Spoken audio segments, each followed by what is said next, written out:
Good afternoon. Welcome back to Passionate World Radio Network LLC. PWTRN is a wholly owned subsidiary of Global Media Network LLC. Our motto is educate, enlighten, and entertain.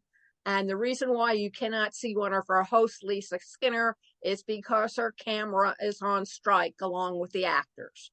So on this section of Lest We Forget -historical, we are going to talk about the war between Israel and Hamas, which is a big difference between Israel and the Palestinians. So please make note.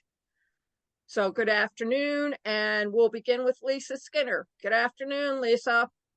Hi, Lillian. Hi, everybody. I'm so sorry that my camera is not working today, but I am here with you, and I am going to give a brief update, and this is as recent as yesterday, about what's going on in Israel. And as we know, thousands of people have died and thousands more were injured after the militant group Hamas launched an unprecedented surprise attack on Israel on October 7th. And Israel retaliated with a bombing campaign and total siege of the neighboring Gaza Strip, leaving the region on the verge of an all-out war. So for those of you who have been on the moon for the past week, that's the update of our conversation today.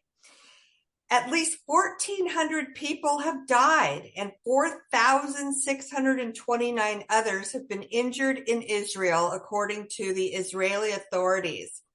Another 3,785 people have died and 12,500 have been wounded in Hamas-ruled Gaza, according to the Ministry of Health in Gaza.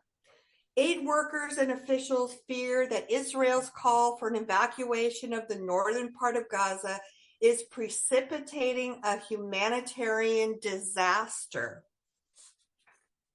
as electricity and other supplies have been cut off in preparation for what appears to be an imminent ground offensive.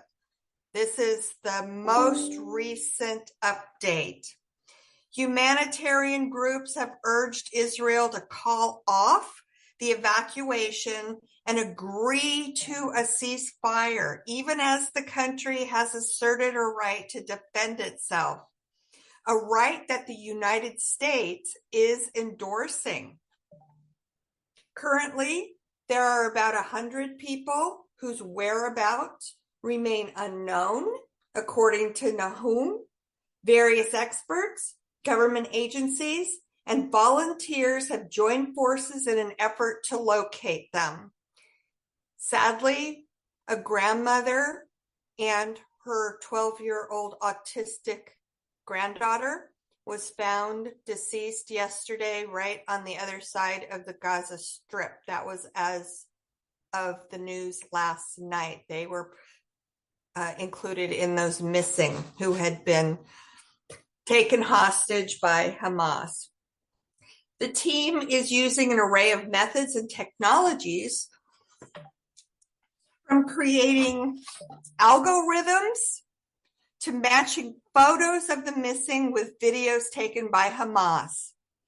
They combine them in one space, and together they're actually able to identify hundreds of people and what their status is. Aid convoys are still waiting to enter Gaza from Egypt. More than 200 trucks and over 4,000 tons of supplies are now stockpiled at the Egypt-Gaza border, according to an Egyptian official.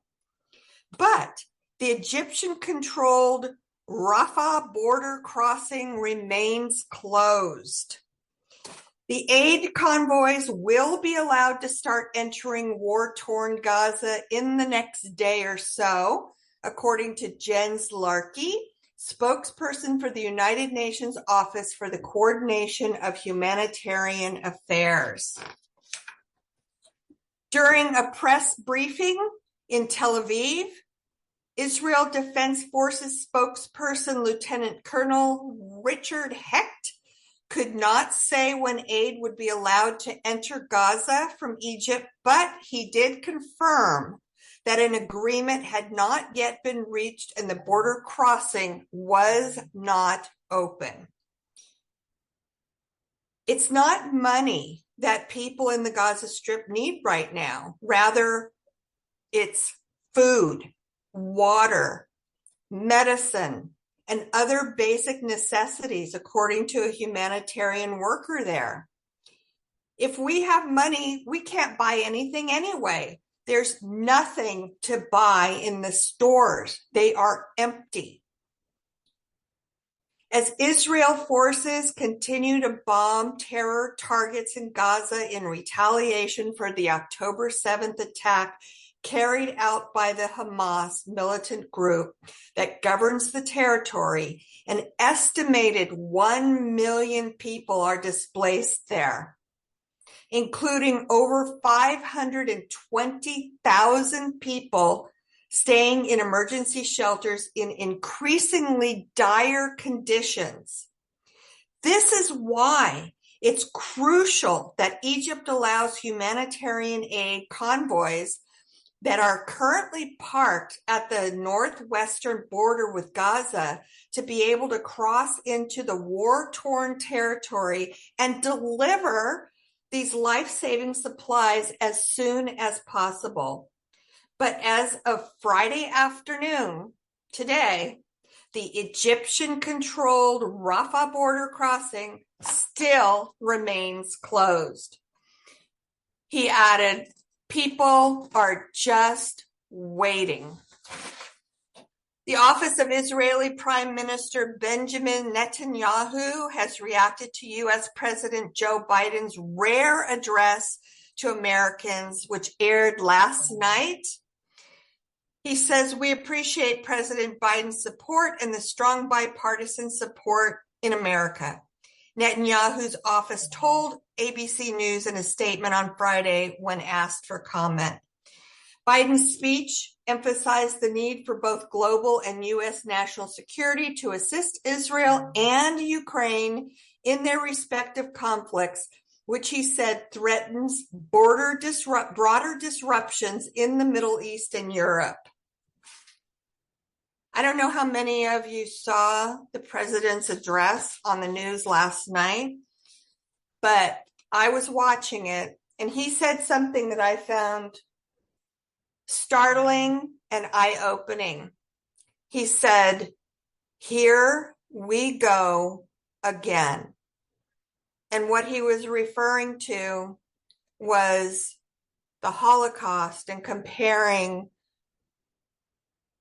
the attack on Israel. And what he meant by "here we go again" is, here we go again attacking Jewish people.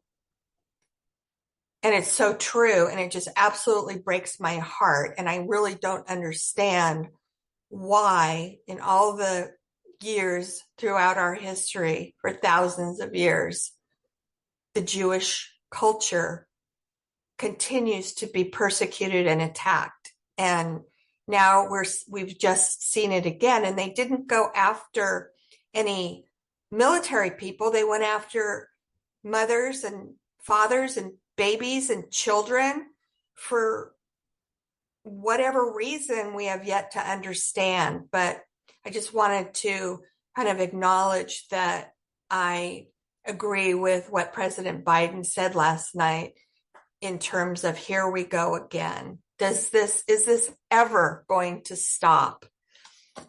So the other thing that Biden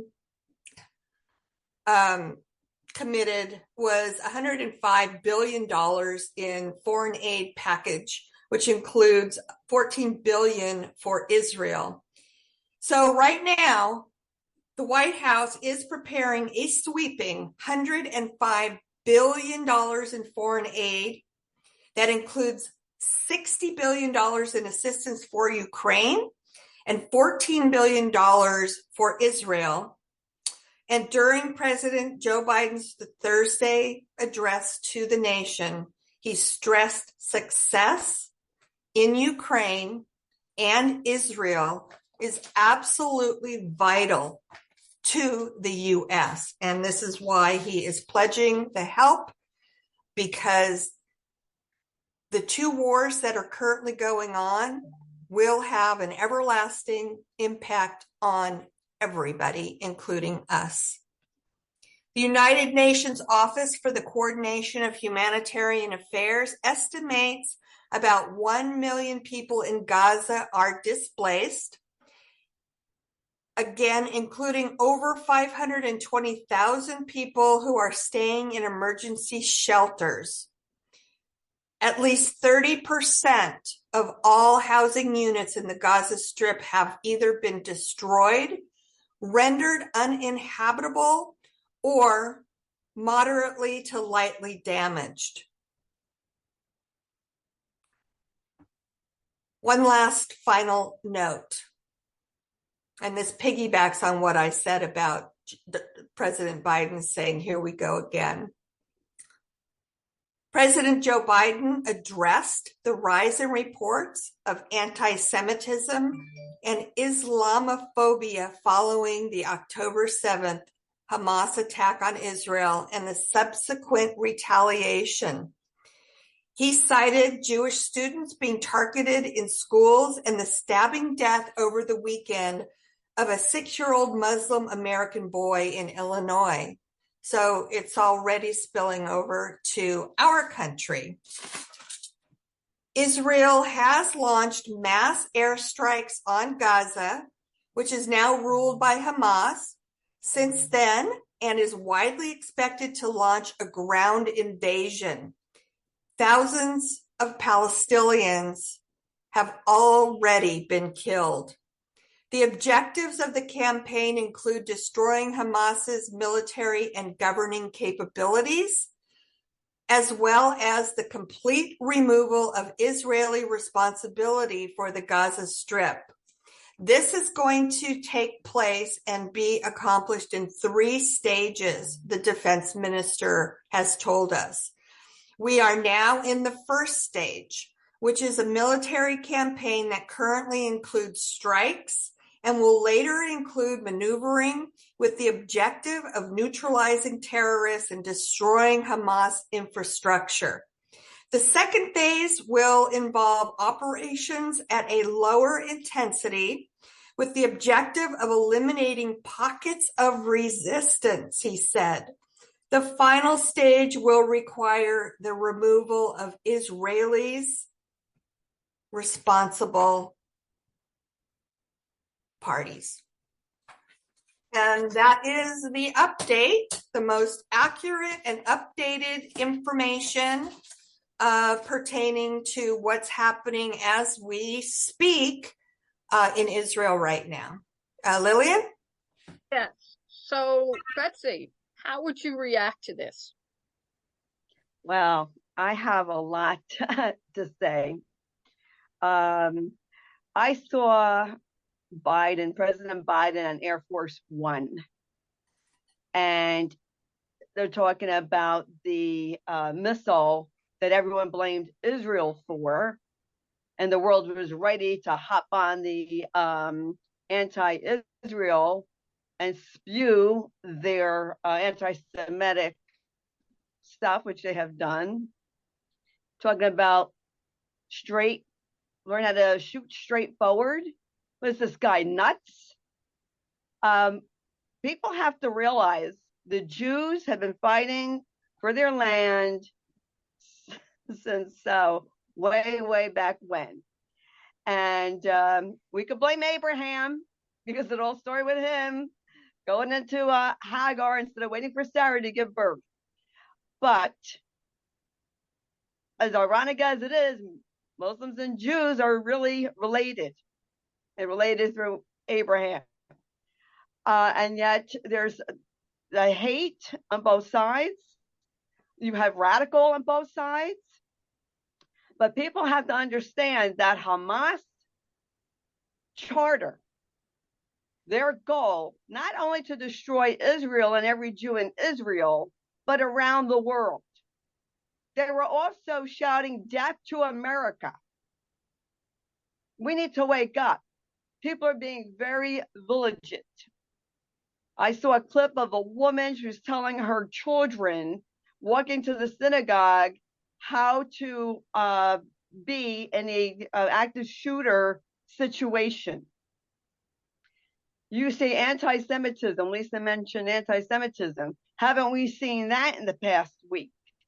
A professor, Russell Rockford at Cornell, October 15th, said he found those attacks exhilarating. This is allowed on a campus? What are they teaching these young people? These are our future leaders. But then he did apologize on the 18th, but the words that come out, that you can't take them back. You have seen anti-Israel protests all over. A German official even said this past week, do not wear anything showing your face. It is not safe. Wow, what does that remind you of? Nazi Germany all over again. There are Jewish students in colleges that are afraid to say that they are Jewish for fear of being attacked. You have people in the government siding very blatantly with the Palestinians. Now, not all Palestinians are Hamas, but the truth is Hamas controls it. They control what is going on. There was aid that was delivered, I believe, in Gaza. Who took it? Hamas did. And this aid that they want to bring over, I can guarantee you Hamas is going to get it. And President Biden said this week that, he wants Israel to be responsible for Gaza getting it and not Hamas getting it. Well, how are they going to do that? That doesn't even make any sense to me. Israel is in a state of war for their lives, literally. And they didn't attack military people. They attacked people at a music festival. Innocent people who had nothing to do with it. Now, what was surprising is that Israel didn't respond right away. That's so shocking about it. Usually they would know immediately. And to kill innocent children, grandmothers, mothers, raping. I listened to the Israel Defense Ministry, Israel Defense Facebook page, and also a guy from Israel. They found a woman who was cut open and her fetus was hanging out and she was shot in the back of the head. These people are not even animals, because that would be a compliment. They are savages. They are barbaric in their behavior. They film. Think how sick. They film what they're doing and to show it to the relatives. Now that is just pure sick to me. Israelis, they film what they're doing because they are held accountable for their actions. They don't want soldiers to do things that are not correct, not proper to their rules and regulations. And I am personally very pro-Israel. And I believe that Israelis have a right to have their land. And I think the other side has a right to live in peace. That's all people want, is to live in peace. But when you have these radicals, I don't see how there can be peace. And it's really, I found it very shocking and surprising to hear a rabbi on Instagram talking about the Messiah coming. And now you're going to have Hezbollah getting in on the action and Iran. And Biden is not strong enough, in my opinion, to stand up to Iran. They got, this money. Who do they think is funding these groups? And these tunnels underneath, if you go to the Israeli Defense Facebook page, you can see how these tunnels are built. It's going to be very hard to have a fight in these tunnels and keep these hostages safe. Excuse me. See my notes here. I can't read my own handwriting. And for now, that's what I have to say. But they're, beefing up security around synagogues, and they are telling people to be careful, even here in the United States. Oh, that's what I want to say. And when the rocket misfired, and they blamed Israel right away, do you hear them backtracking? Do you hear anyone apologizing to Israel for spewing stuff without fact checking? This is not acceptable. And I saw, because I watched this guy from Israel, he said, you're going to see lies being told about this rocket that hit a hospital. That was Hamas firing a rocket. And Hamas does not care about killing their own people. They use humans for shields. Israel will tell the other side, they dropped leaflets, get out. They don't want to hurt civilians. Hamas does not care. They will hurt civilians. They told people, stay. Israel tells them to leave. Hamas tells them to stay. They don't care about killing their own people. They really don't. And I hope people really educate themselves about what is going on.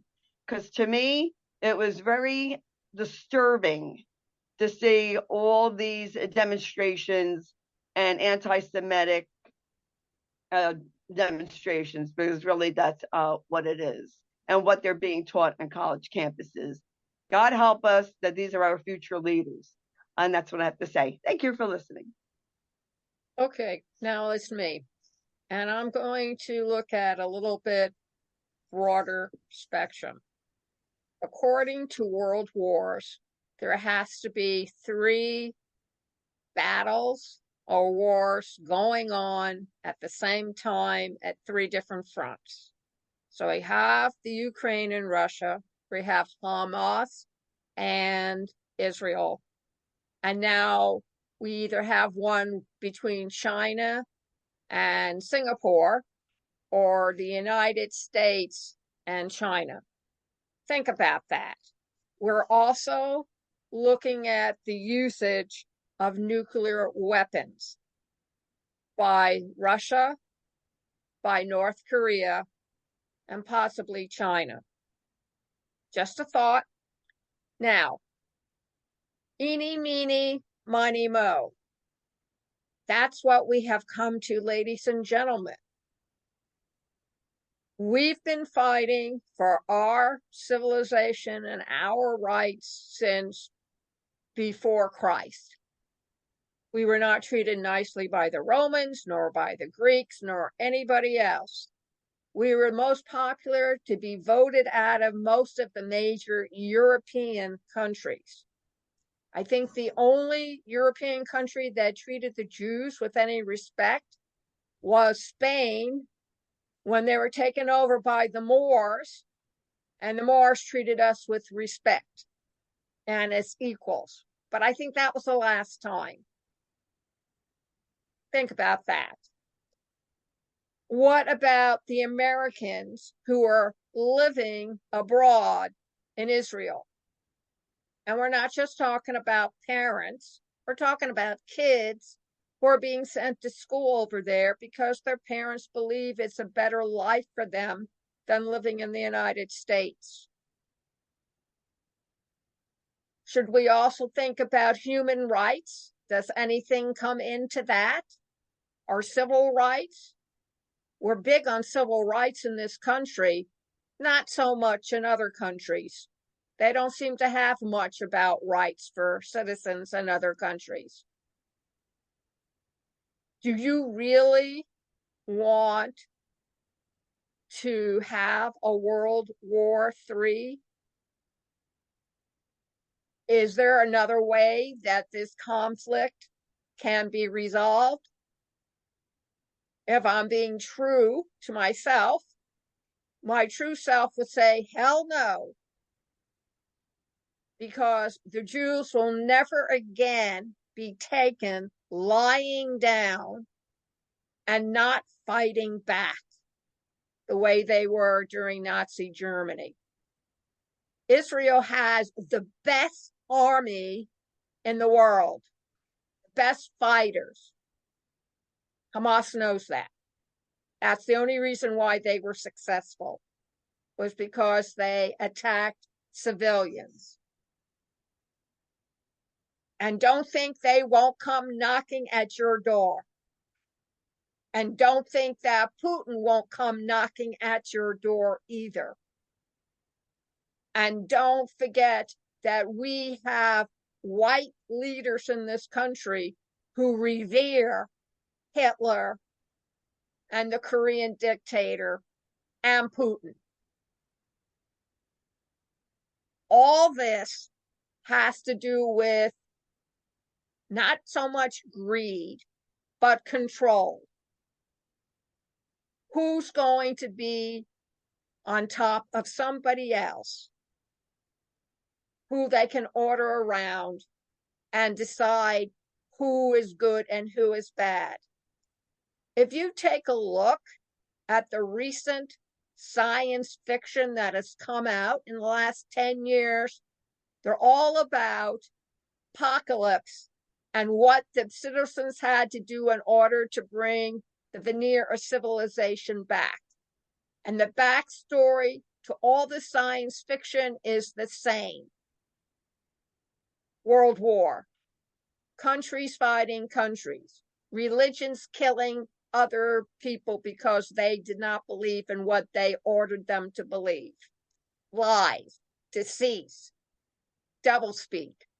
Science fiction is a reflection of our own political, economic, and scientific society and culture. Remember Frankenstein? You know why Frankenstein was written? Shelby was trying to tell you that men do not have the right to create human beings artificially. And yet that's exactly what we've done. It's like nobody's paying attention. Everybody thinks they have the answer. Everybody thinks they're right. And everybody else is wrong. Oh, one more thing. And as much as I hate saying this, it's true. Your grandchildren, great-grandchildren, and all the way down the line, they are going to pay for the financial aid to both Ukraine and to Israel. The problem is how many times can Biden create money in order to pay for these wars? Lisa, Betsy, you folks want to add anything else? I think the two of you did an exceptional job spelling everything out, and everything that you both said, I think, is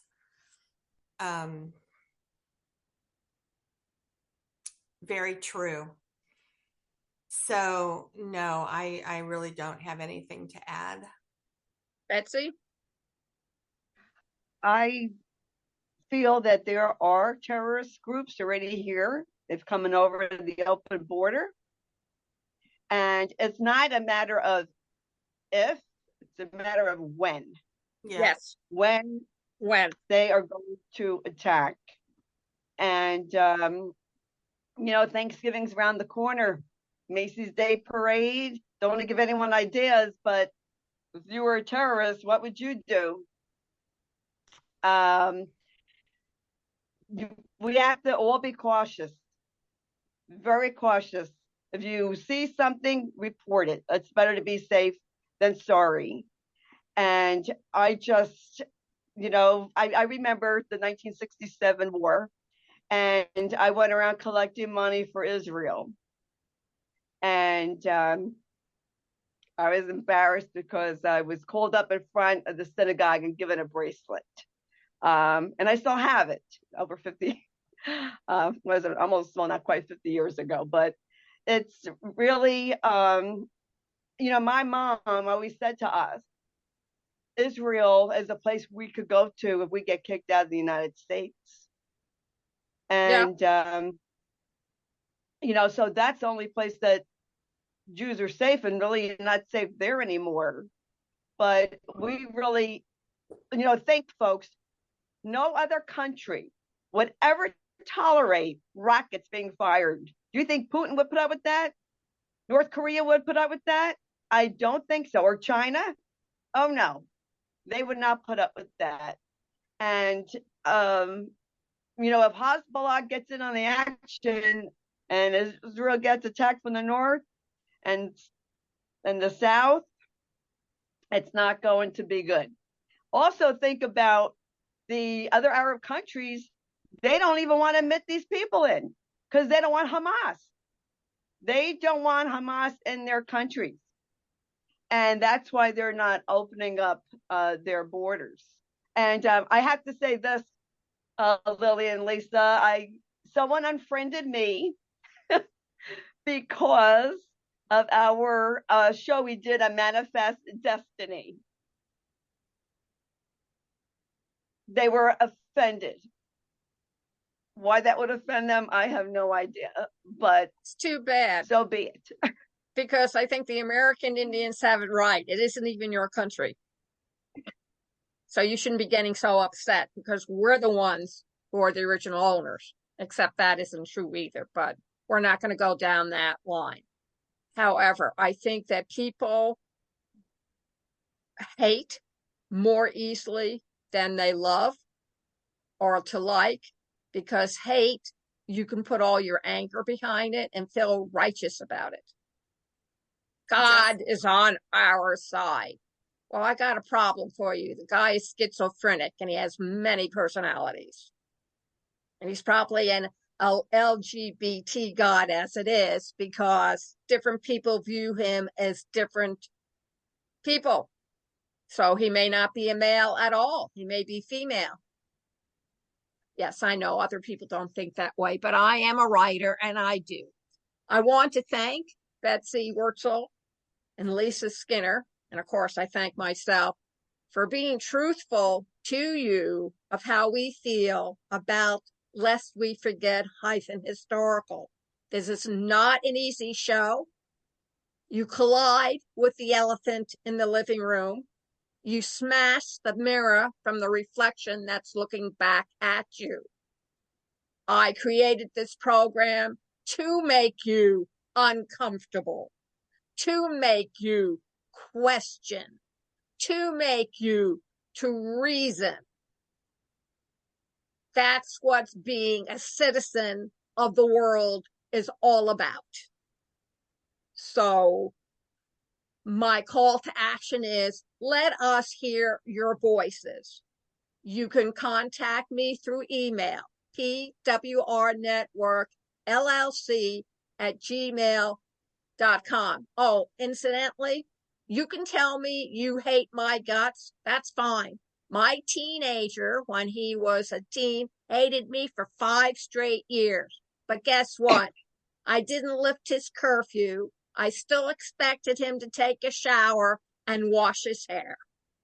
Betsy, how can they contact you? Thank you, everyone, for listening. And you know what? I have to say this. The person who unfriended me isn't even an American citizen. She lives over in Europe. So maybe she was offended. I think so. About something. And I'm just want to say, we have different views and we share them, and we'd like to hear your views. My email is Sloan, SLOAN, Betsy, BETSY 31 @gmail.com. And thanks for listening. Lisa? Hi, everybody. You can reach me at dementiawhisperer and the number 1 @gmail.com. I want to personally thank everybody again for tuning in and listening to another episode of Lest We Forget Historical, and we will continue to bring you the truth of the current state of affairs and historical state of affairs and atrocities that have happened throughout history, because we believe very strongly in Lest We Forget. Thank you again for being here. Thank you all for listening. You can tune us in at https://passionateworldtalkradio.com, youtube.com/PWR network, _PW Talk Radio, linkedin.com/Lillian Caldwell, facebook.com/Lest We Forget, or facebook.com/Passionate World Talk Radio. So thank you all very much for listening. And remember, stay tuned for next Friday, because you never know what we consider an atrocity or historical.